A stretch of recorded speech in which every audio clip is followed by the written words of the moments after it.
Okay, here we go. A reading of the text of A Course in Miracles. We are at the chapter 2 from the Sparkly edition that wasn't edited. That's why it's called edition.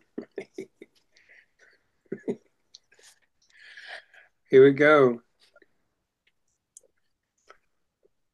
Chantal, you up for reading first?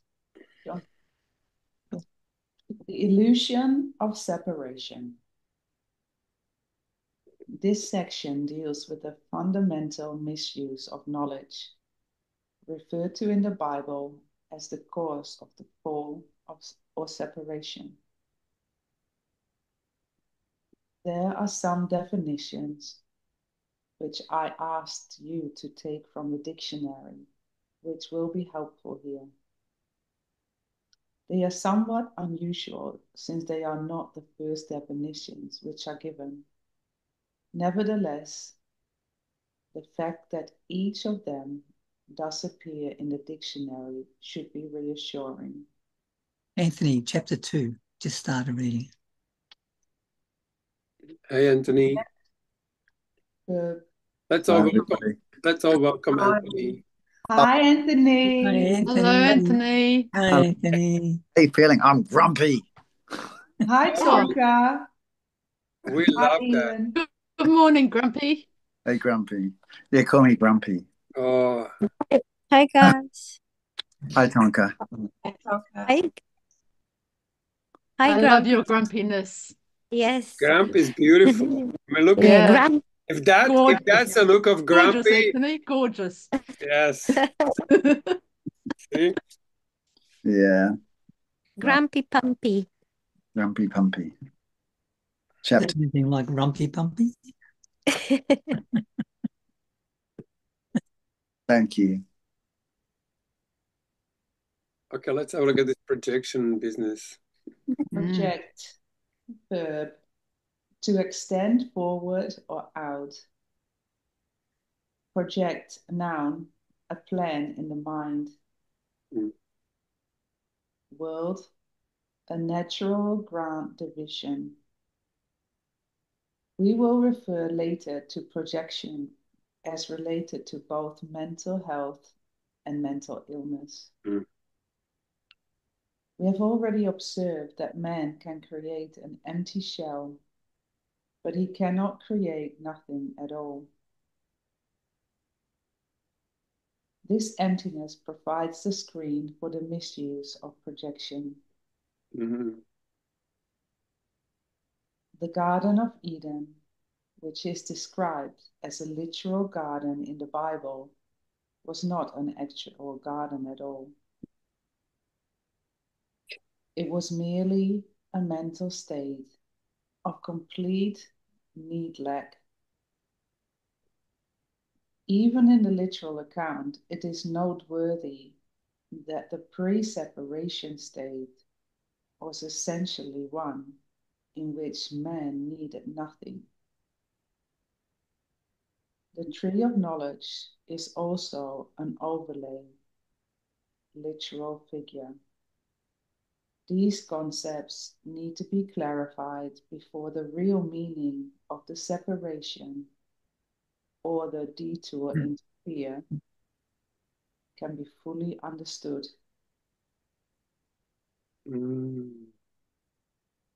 Thanks, Chantal.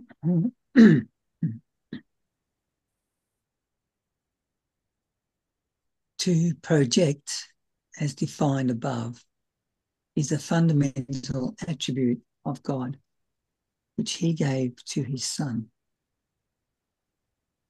In the creation, God projected his creative ability from himself to the souls he created. And he also imbued them with the same loving will to create.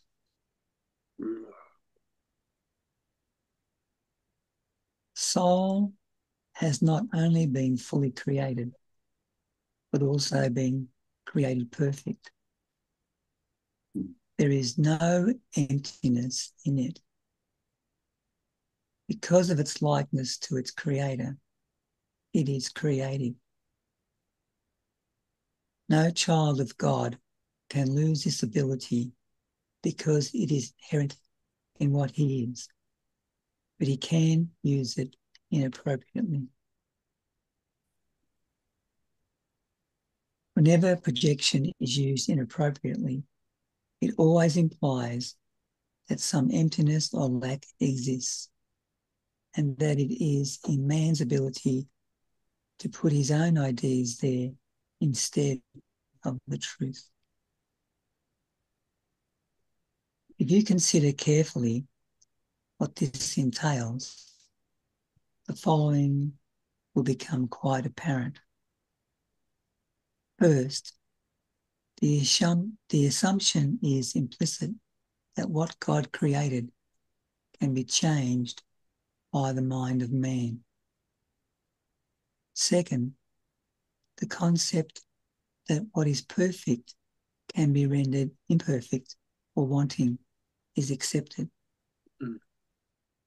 Third, the belief that man can distort the creations of God, including himself, is accepted.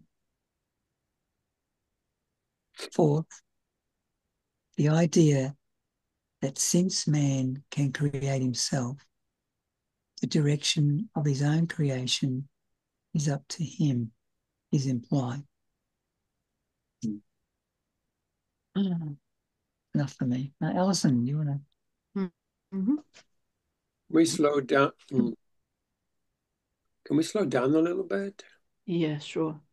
Look, it's a bit. I can't land on it. Yeah, yeah.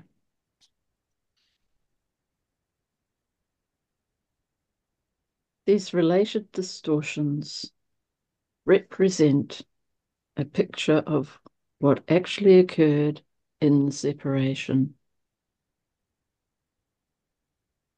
None of this existed before, nor does it actually exist now. The world was made as a natural grand division or a projecting outward of God. That is why everything that he created is like him. Projection, as undertaken by God, is very similar to the kind of inner radiance which the children of the Father inherit from him.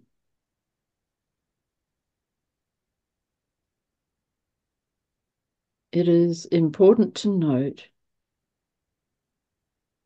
that the term project outward necessarily implies that the real source of projection is internal.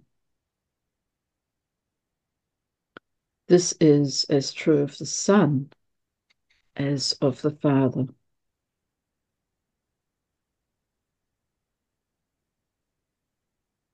The world, in the original connotation of the term, included both the proper creation of man by God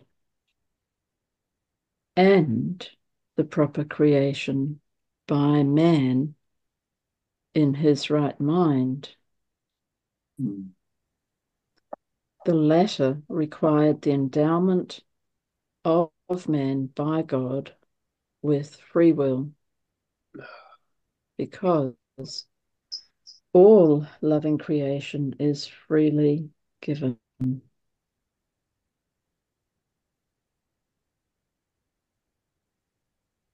Nothing in these statements implies any sort of level involvement or, in fact, anything except one continuous line of creation in which all aspects are of the same order.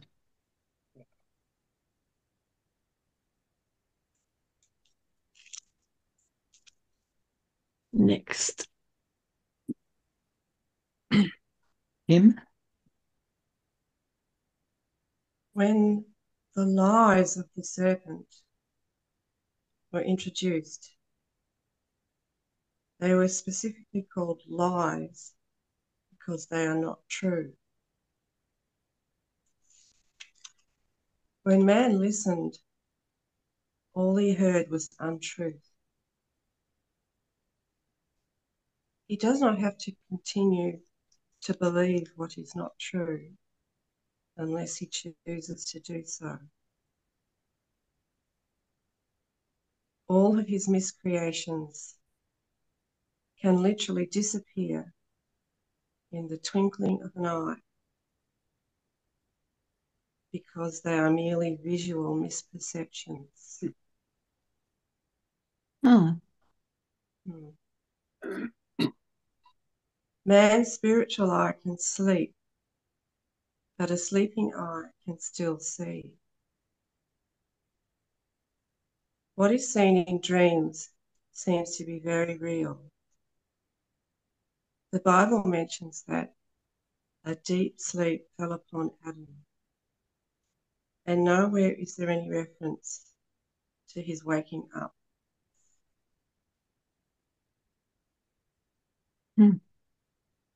The history of man in the world as he sees it has not yet been marked by any genuine or comprehensive reawakening or rebirth. This is impossible as long as man projects in the spirit of miscreation.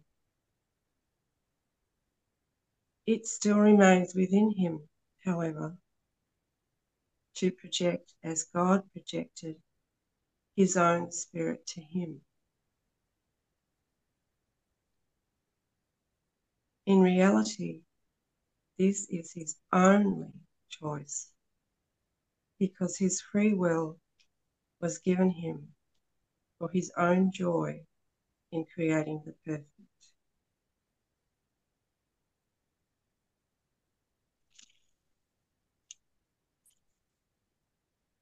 Next. Paul?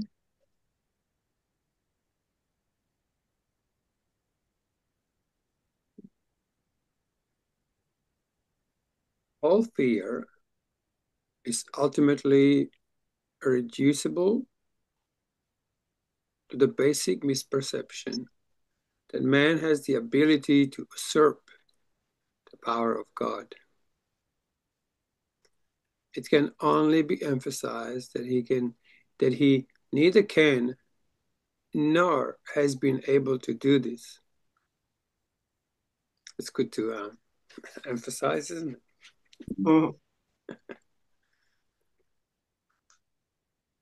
In this fact lies the real justification for his escape from fear.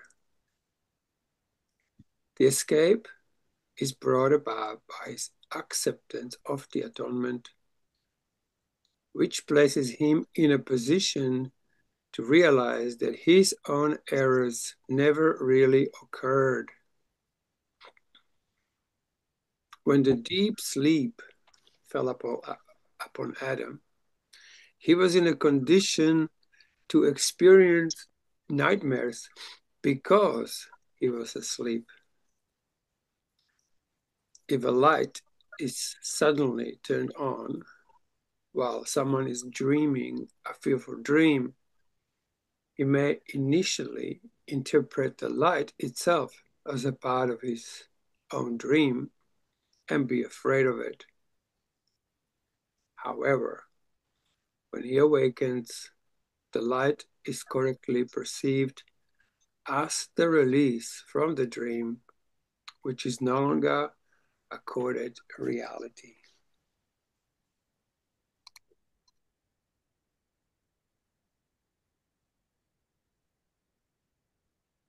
It is quite apparent that this release does not depend on the kind of knowledge, which is nothing more than deceiving lies. The knowledge which illuminates rather than obscure is the knowledge which not only sets you free, but which also shows you clearly that you are free.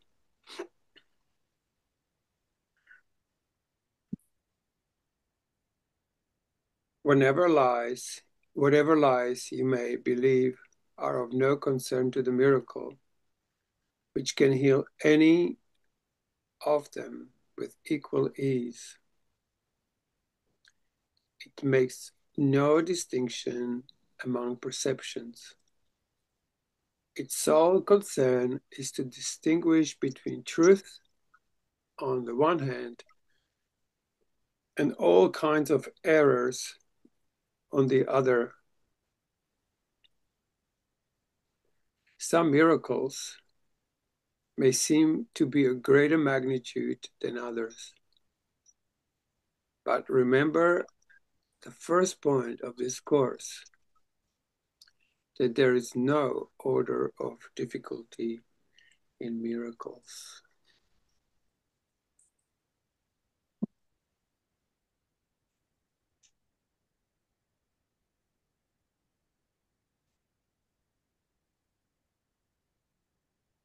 Anyone else?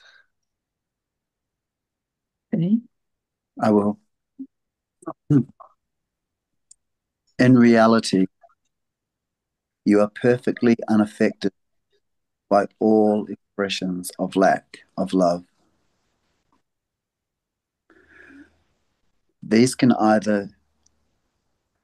be either from yourself and others, or from yourself to others, or from others to you. Peace is an attribute in you. Oh, Oh, you feel it? Yeah. Oh, God, thank you. Oh.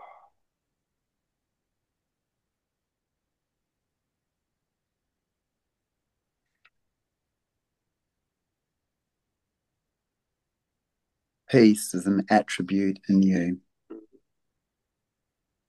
You cannot find it outside. All mental illness is some form of external searching. Wow. Mental health is inner peace. It enables you to remain unshaken by lack of love from without. And capable, through your own miracles, of correcting the external conditions which proceed from lack of love in others.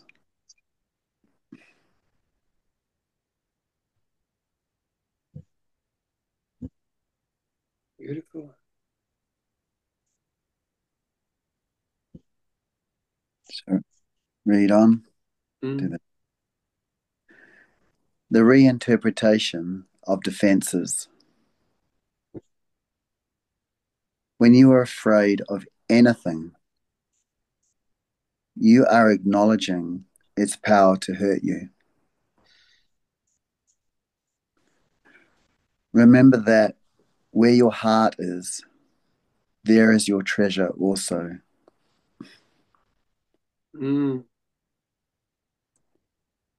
This means that you believe in what you value. If you are afraid, you are valuing wrongly.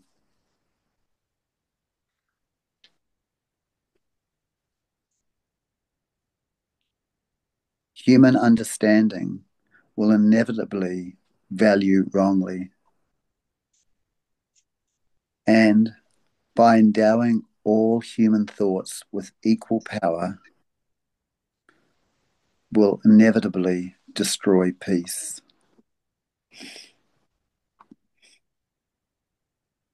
That is why the Bible speaks of the peace of God which passeth human understanding.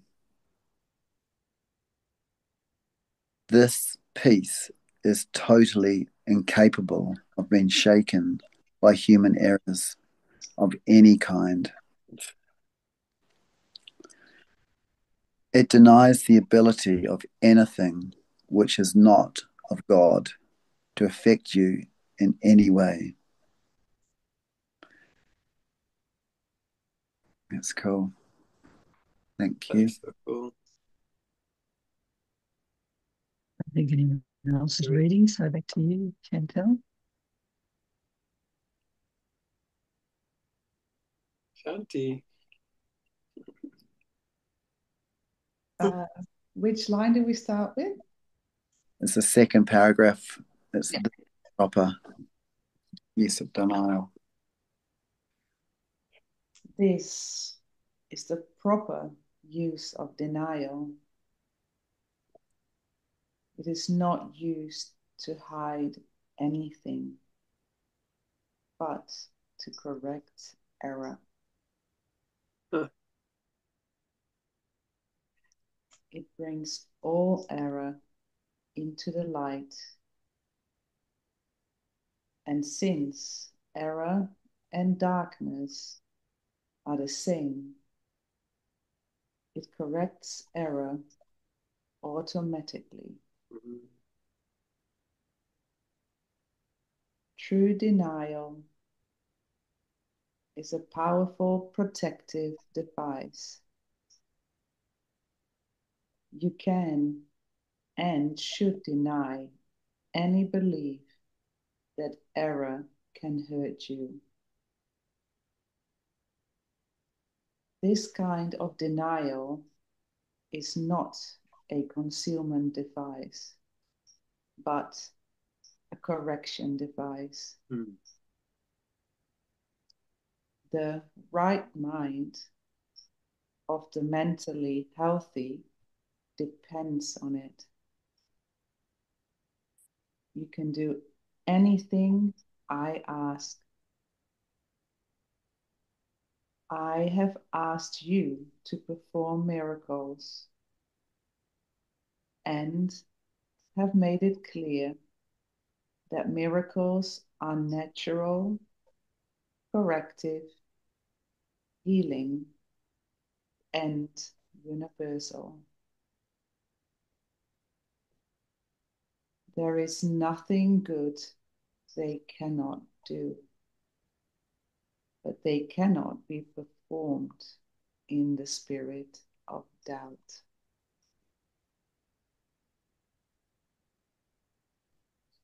God and the souls he created are completely dependent on each other. The creation of the soul has already been perfectly accomplished, but the creation by souls has not. God created souls so he could depend on them because he created them perfectly. He gave them his peace so they could not be shaken and would be unable to be deceived. Whenever you are afraid, you are deceived. Your mind is not serving the soul. This literally starves the soul by denying its daily bread. Mm. God offers only mercy. Your words should reflect only mercy because that is what you have received, and that is what you should give. Mm. Thank you.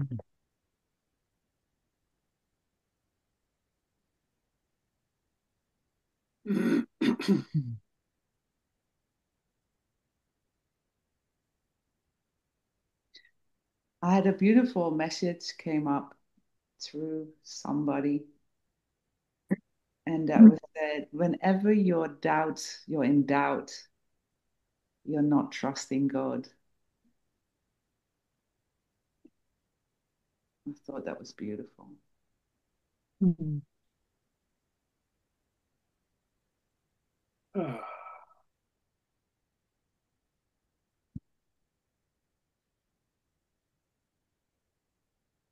Trusting in your own crazy mind instead.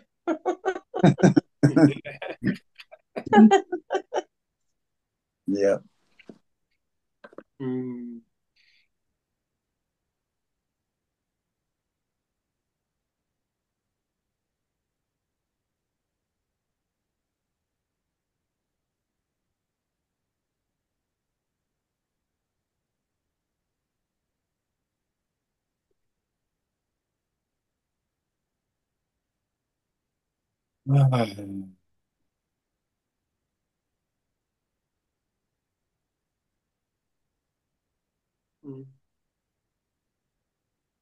Whenever you are afraid, I was really struck by that. Whenever you are afraid, you are deceived.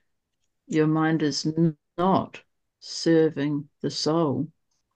Mm. This literally starves the soul by denying its daily bread. Mm. Whenever you are afraid. I mean, I was taken with those words straight to the whole Gaza thing. Because I've been, thinking, how is this looking at it, how is it a projection?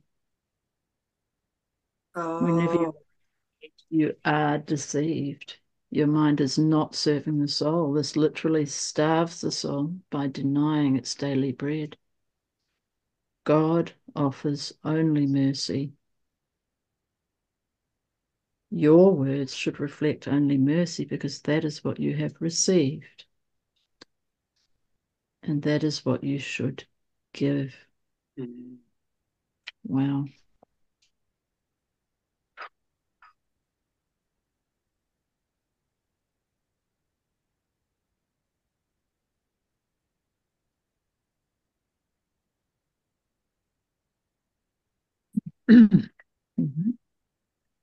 Justice is a temporary expedient or an attempt to teach man the meaning of mercy. Its judgmental side arises only because man is capable of injustice, if that is what his mind creates. You are afraid of God's will because you have used your own will, which he created in the likeness of his own. I'll read that again. You are afraid of God's will because you have used your own will, which he created in the likeness of his own, to miscreate. Mm. Mm-hmm. What you do not realize is that the mind can miscreate only when it is not free. An imprisoned mind is not free by definition. It is possessed or held back by itself. Its will is therefore limited and is not free to assert itself.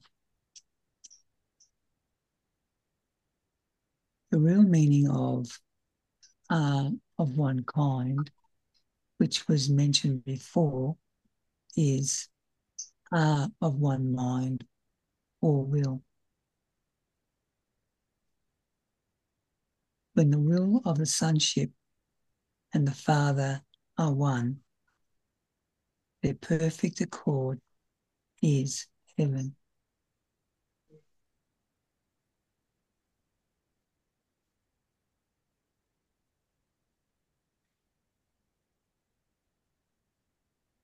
Denial of error is a powerful defense of truth. You will note that we have been shifting the emphasis from the negative to the positive use of denial. As we have already stated, denial is not a purely negative device. It results in positive miscreation. What the hell does that mean?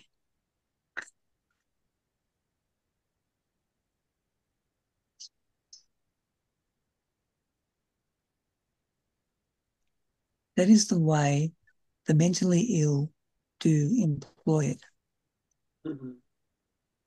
But remember, a very early thought of your own. Never underestimate the power of denial. In the service of the right mind, the denial of error frees the mind and reestablishes the freedom of the will. When the will is really free, it cannot miscreate because it recognizes only truth. I'm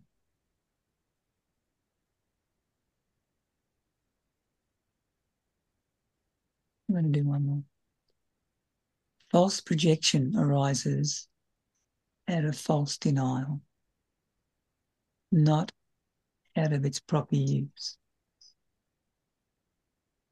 My own role in the atonement is one of true projection.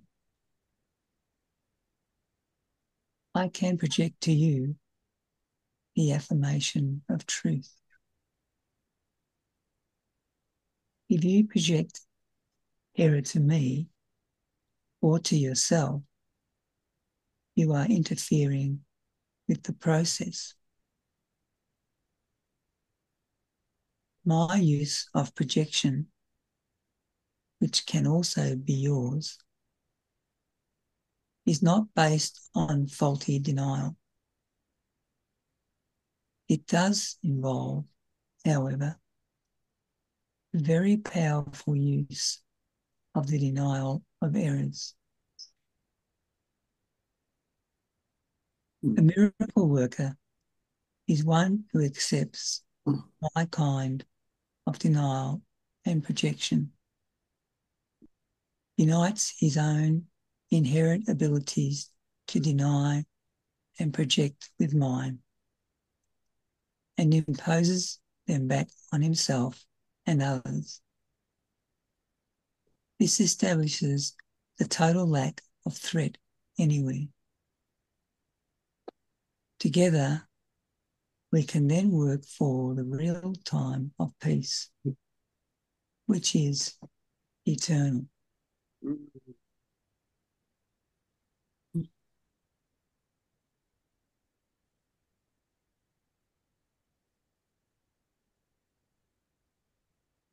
Ah,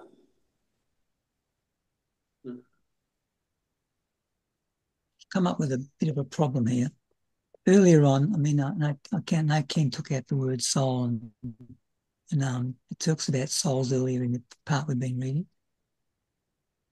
And it's sort of, I have a bit of a problem with that myself because it's there's only one mind, there's only one Son of God. There aren't individual souls. How can there be individual souls? Aren't there? I don't see how there can be if it's one Son of God and there's only one mind, how can there be individual souls? We're all facets Mm. rather than separate. They're all facets of God. We each have our own outlook, our own personalization of it. Fragment. Perfect. Isn't that the problem? No. That's why we're here. Well, I don't see it as a problem if you look at it as a crystal, and we're all facets of a crystal, which is one, the light shines through it, and we each have different aspects and ways of different. Yeah, I mean, I don't know. I was shown that one day as a revelation, and I've held on to it because it makes sense to me. Anyway, it's I think what attracted me to the course in the beginning was that the idea of oneness, Yep. because there's no fear in oneness, because there's nothing to be fearful of, because it's just one. Yep.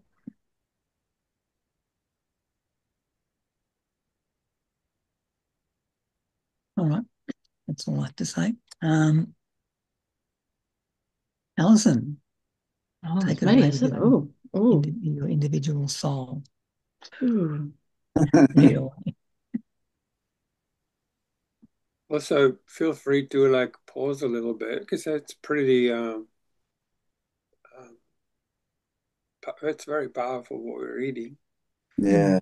And as you Mm. let it sink in, I mean, it's more about a sinking than trying to figure out what it says. And it's great to ask questions, but it's that part of it of searching for the experience and the actual application.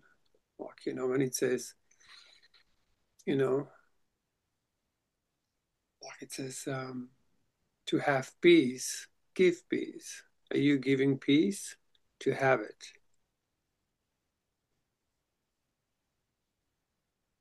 You know? Do you know what I mean? It's just like that. Just let it sink in. I was actually reading this on Veranda yesterday, and it's like every sentence just takes me completely into that invisibility state. Like it works that way more than anything. It dislodges our old structure, and you just remember or re-remember who you are through the experience.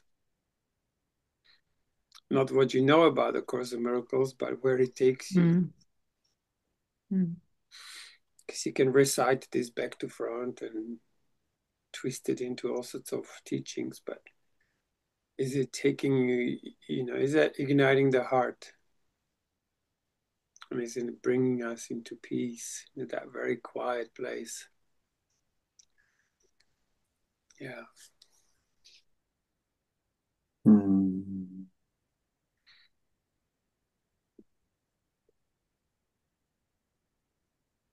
Like seek only the experience and do not let theology delay you.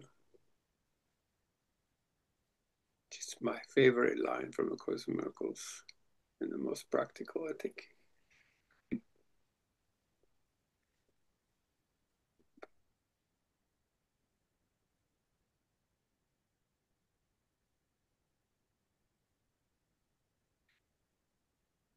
Yeah.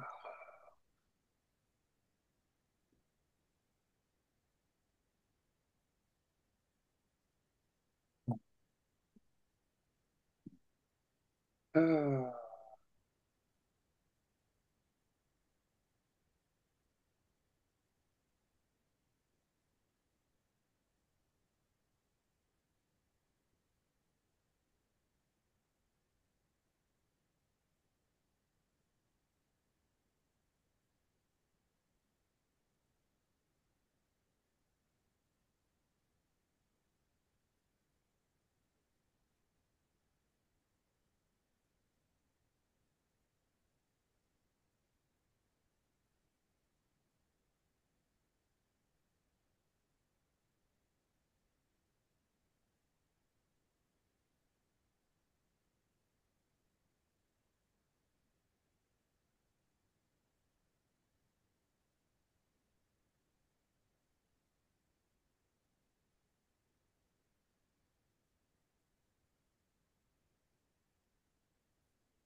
Mm.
Shall we go on?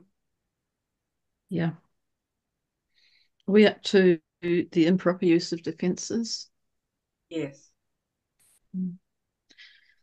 The improper use of defences is quite widely recognised, but their proper use has not been sufficiently understood as yet. They can indeed create man's perception, both of himself and of the world. They can distort or correct, depending on what you use them for.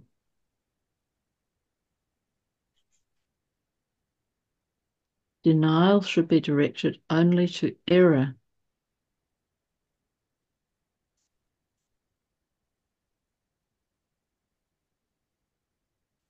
And projection should be reserved only for truth.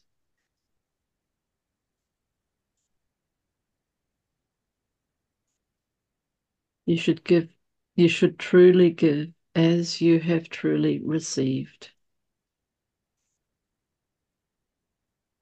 The golden rule can work effectively only on this basis.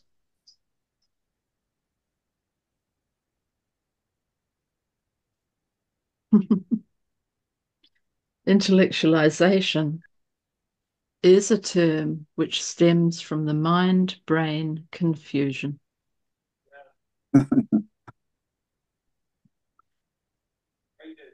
Hey, right-mindedness is the device which defends the right mind and gives it control over the body. Intellectualization implies a split, while right-mindedness involves healing.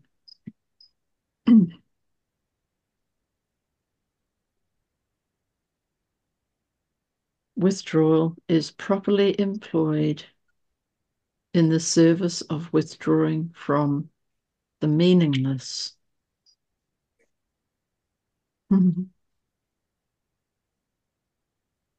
It is not a device for escape, but for consolidation. There is only one mind.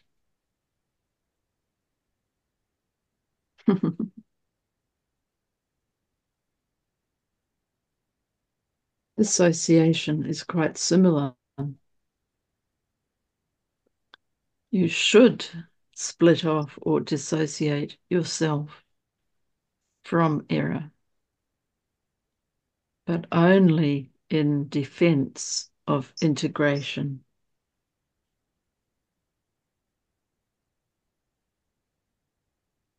Detachment is essentially a weaker form of dissociation.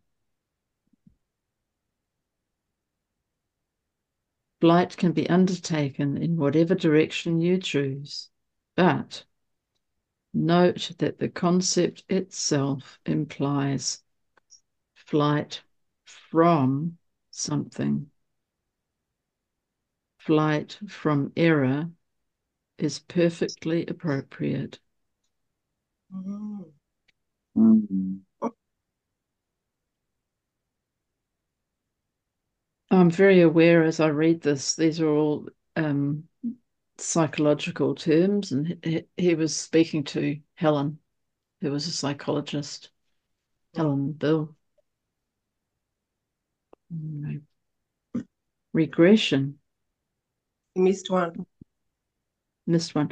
Distantiation can be properly used as a way of putting distance between yourself and what you should fly from. Regression is an effort to return to your own original state. It can thus be utilized to restore rather than to go back to the less mature. Sublimation should be a redirection of effort to the sublime.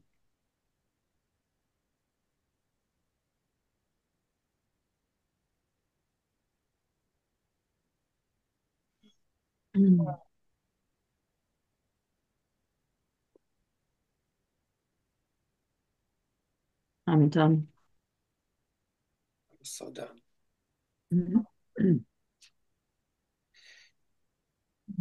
Em mình nghĩ thầm. No, sorry. Oh, me? Okay. Yeah. Wow.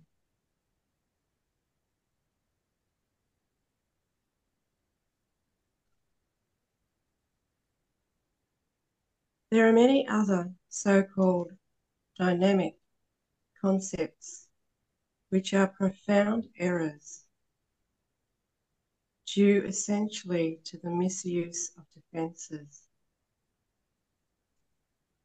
Among them is the concept of different levels of aspiration, which actually result from level confusion. However, the main point to be understood from this section is that you can defend truth as well as error, and in fact, much better.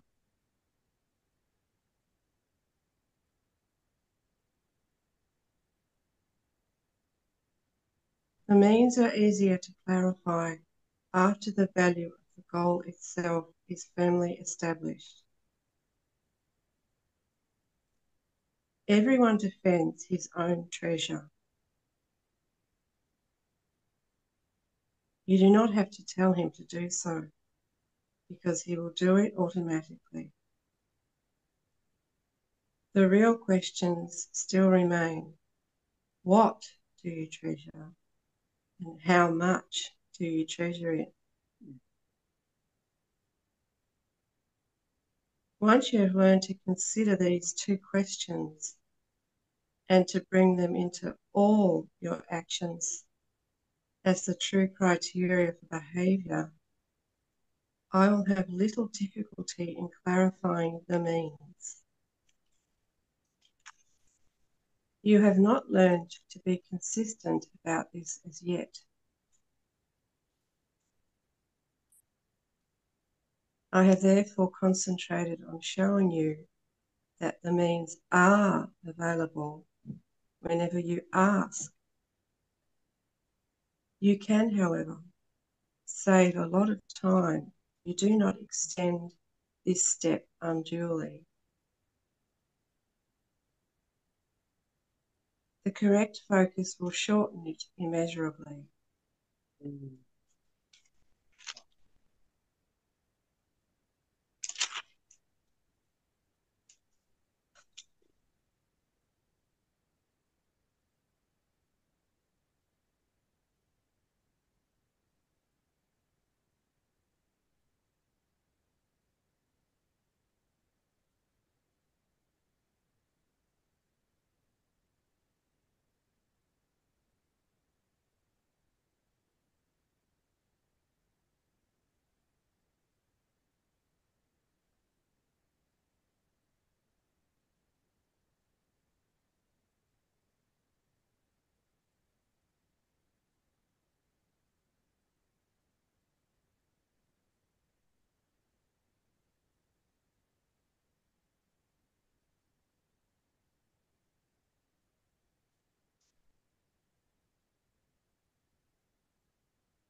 Mm.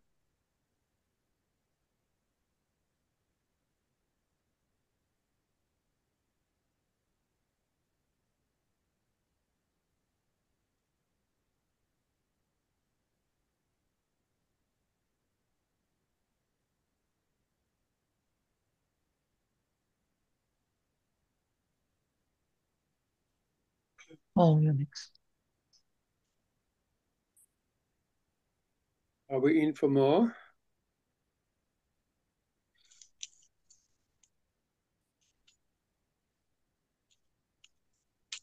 Yep.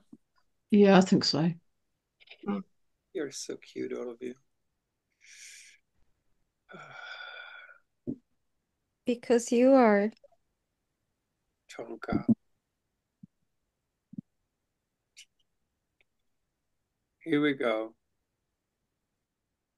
Oh God, I just love saying it as at one-ment because it just gives me that sense of becoming one with the self.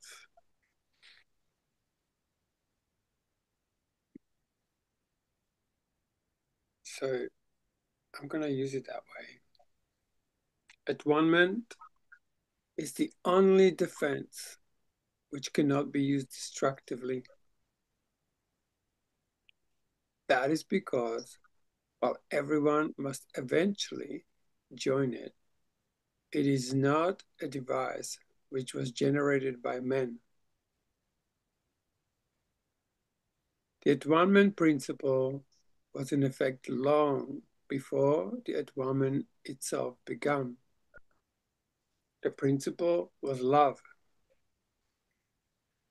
and the at-one-ment itself was an act of love. Acts were not necessary before separation because the time-space belief did not exist. Amazing. Time-space belief did not exist. It was only after the separation that the defense of at-one-ment and the necessary condition for its fulfillment were planned. It became increasingly apparent that all of the defenses which man can choose to use constructively or destructively were not enough to save him. It was therefore decided that he needed a defense which was so splendid that he could not misuse it, although he could refuse it. His choice could not, however, turn it into a weapon of attack, which is the inherent characteristic of all other defenses. That one man thus became the only defense, which is not a two-edged sword. Ta-da! Mm.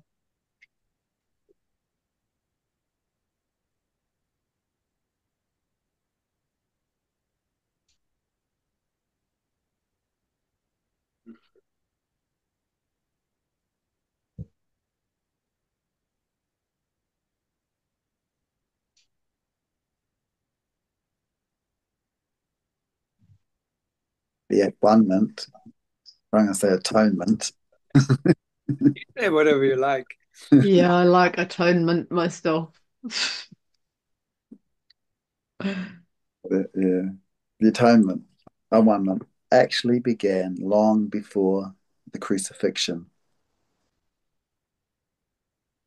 Many souls offered their efforts on behalf of the separated ones, but they could not withstand the strength of the attack and had to be brought back.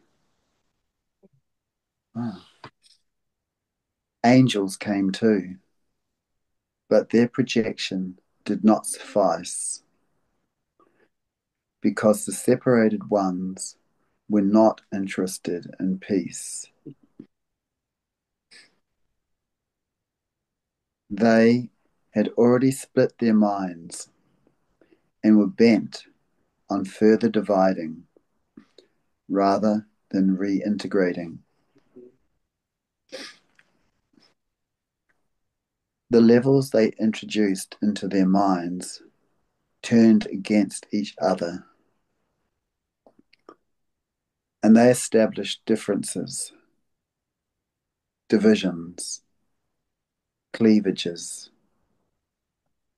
versions, and all other concepts related to increasing splits which they produced. Sounds very right use of will, that. Mm.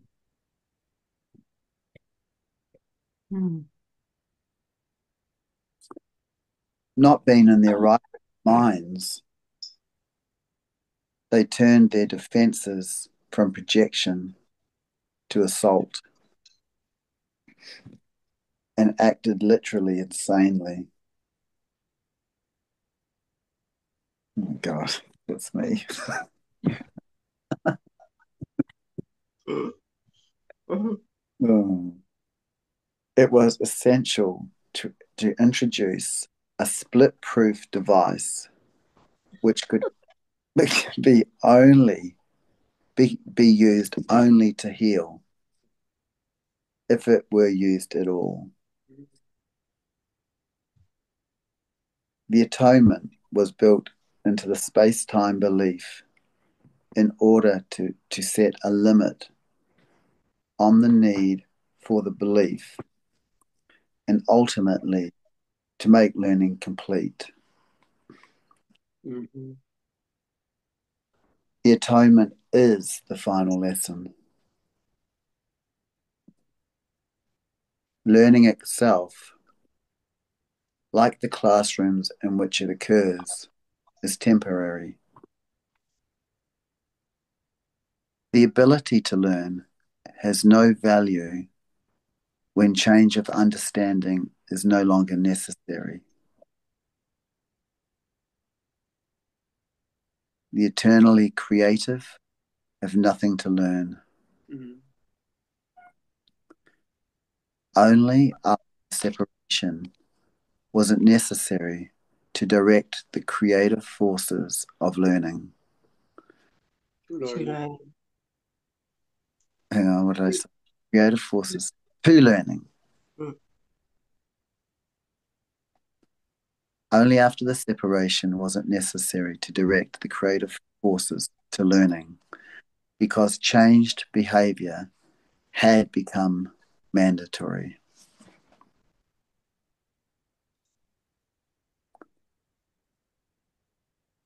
Hmm.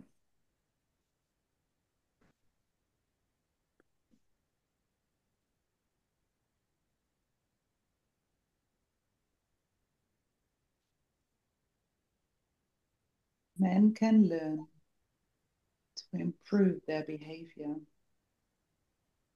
and can also learn to become better and better learners.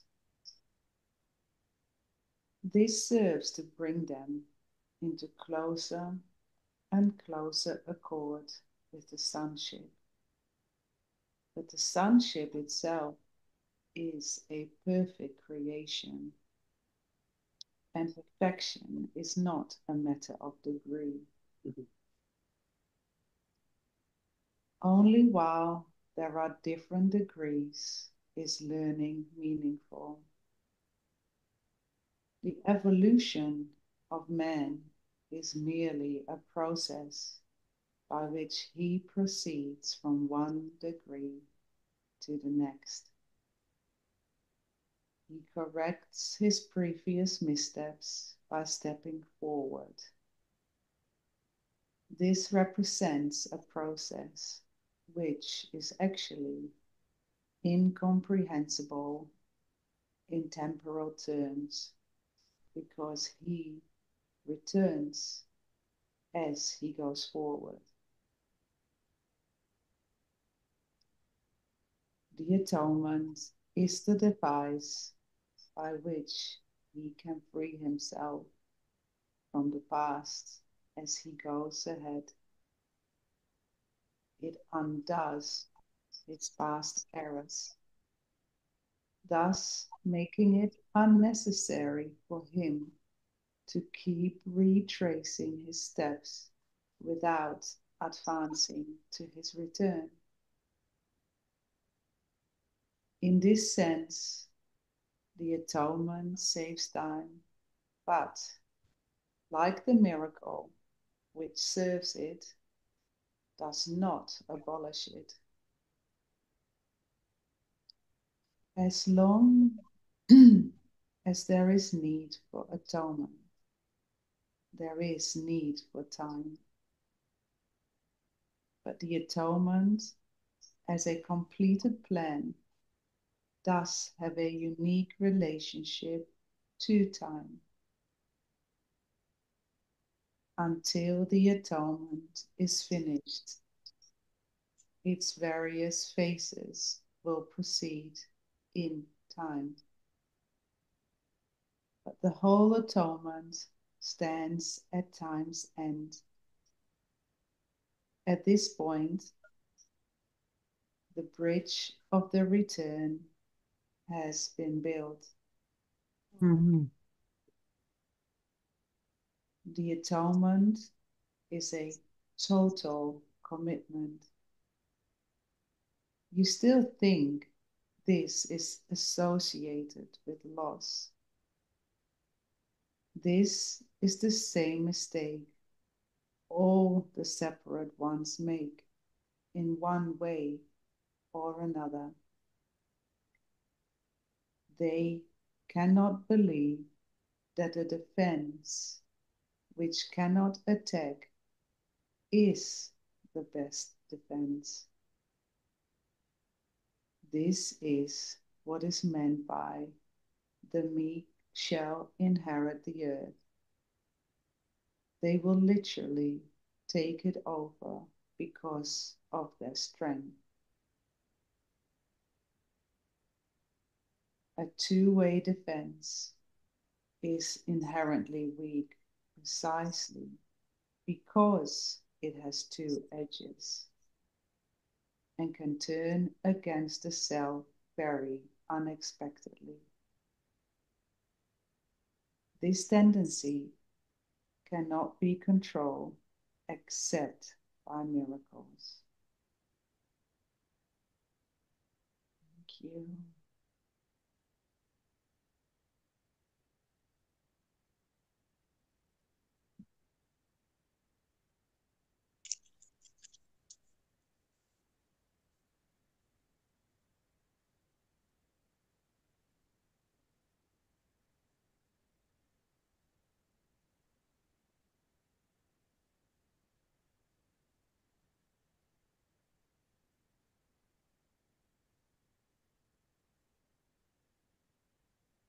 Mm.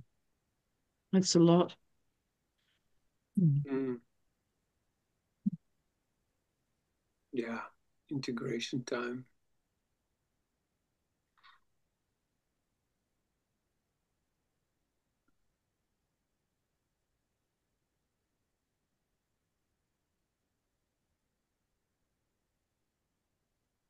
Oh.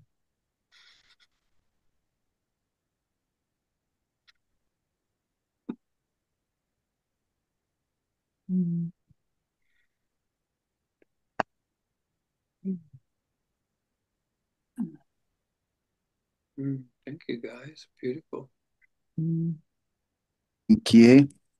Mm-hmm. Yes. I'm not Mr. Grumpy anymore. Just went pew. No, Mm. What are you now, Anthony? I don't know, smiley face or something. Atonement. I'm the yeah. He on himself. Tony. I'm a Tony. Yes. Yeah, it's in your name. Tony Awards. Oh my god.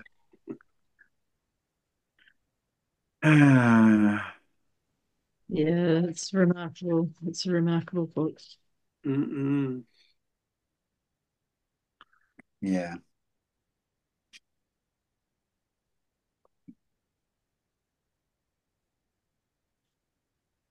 Mm.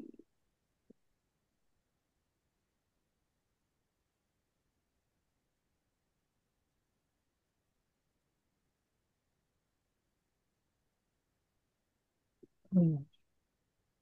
Oh, yep. There's some love hearts. Do some others. But, all right, darlings. Spin it.